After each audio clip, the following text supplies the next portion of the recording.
के रूप में वो जाने जाते हैं और शालीन व्यक्ति हैं।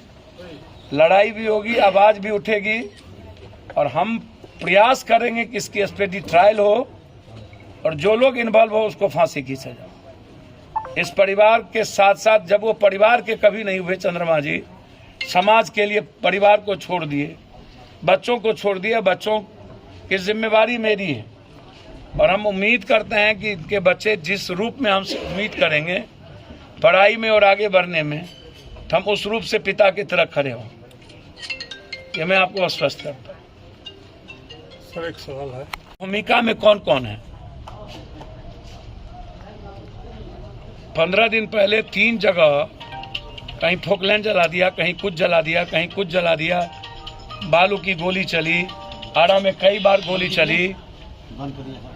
इन्हीं के यहाँ इसी इलाके में कितना घटना घटा है। उपेंद्र जी सब इलाके में, सत्येंद्र जी मुखिया हैं वहाँ के, घटना ही घटित होती है।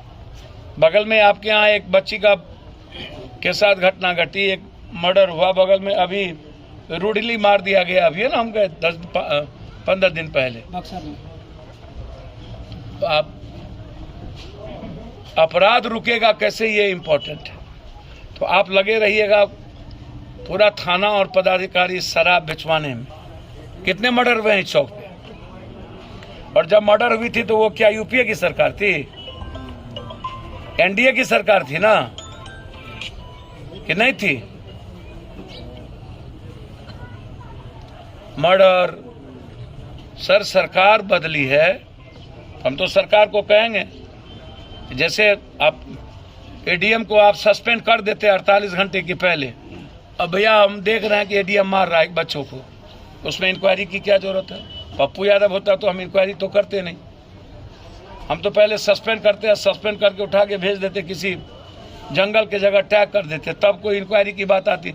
जब मैं देख रहा हूँ तो इंक्वायरी किस बात की? और इंक्वायरी के लिए आपने दे भी दिया, 48 घंटे की बात कर दी, तो 80 से 85 घंटा हो गया और आप कार्रवाई नहीं की। तो हम तो अपनी सरकार को याद दिलाएंगे, यदि सरकार बदली है तो लोगों को लगे कि कैरेक्टर भी बदला, चाल भी बदला, काम भी बदला। अब इतनी बड़ी मर्डर हो गई और उसके बाद यदि सरकार सजग ना हो, कोई मंत्री संतरी सजग ना हो, वोट के घड़ी ही सजग होइएगा।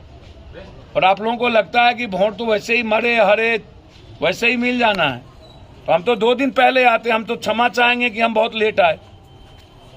और हमने कहा आलोक जी को कि आप भाई जाइए। तो पहले भी लाल साहब से मैंने कहा, लाल प्रोग्राम बना रहे थे। सिर्फ इतना कह सकता हूँ, कई तरह की राजनीतिक और सामाजिक संदर्भ का सीक्वेंस को, घटना के पीछे कोई ना कोई परिस्थिति होती है। बिना परिस्थिति जन कोई घटना घटित नहीं होती। इनकी जाति दुश्मनी नहीं, इनकी जमीन की दुश्मनी नहीं, इनका चारित्रिक दुश्मनी नहीं, इनका व्यक्तिगत दुश्मनी नहीं। तो जब व्यक्तिगत किसी से अनहित हुआ ही नहीं और गांव घर में जमीन का झगड़ा ही नहीं, तो कोई ना कोई राजनीतिक और सामाजिक परिवेश संदर्भ भी होगा ना। ये राजनीतिक और सामाजिक संदर्भ को समझने की जरूरत है और घटना इसी पीछे की साजिश है। तो डायरेक्ट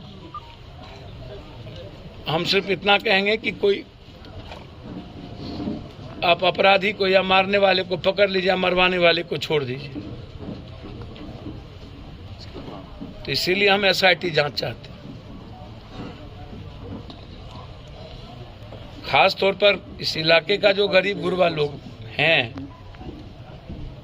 वो तो उनके जाने से यहाँ से लेके बाजार तक कंप्लीट टूर हो गए। तो हम मुख्यमंत्री जी को भी पत्र लिख रहे हैं और कोशिश करेंगे हम कि आज रात एक बार मुख्यमंत्री जी से भी मेरी बातचीत इस संदर्भ में हो। आज वो नालंदा चले गए थे, हमने फ़ोन किए, लगाया था, तो नालंदा में किसी की मौत हो गई थी, 2 उसी में वो गए। लौटेंगे तो मेरी बातचीत इस इशू पर होगी। क्या लगता है सर, महागठबंधन की सरकार बनने के बाद क्राइम बढ़ा है? अब मुझको तो समझ में नहीं आता है भैया। हम आप ही के इलाके में 50 बार पहले भी मर्डर में आ चुके हैं। बगल में जितनी घटना आप उठा करके देख लीजिए, हर मर्डर में हम आए हैं। आगे ही एक गांव है जिसमें मर्डर में हम बगल में आए, मील वाले में मर्डर में आए। हर घटना के पीछे आप सरकार को नहीं जोड़िए, हर चीजों में सरकार को जोड़ देना। लाठीचार्ज भी STT जो मामला है 7वें चरण का, ये 4 साल से चल रहा है। सीटेट का, तो सीटेट का मामला चलेगा 4 साल से है। और 10 दिन पहले आप, चूंकि नवंबर के पहले कंप्लीट रूप से 7वें चरण को आपको घोषणा करना है।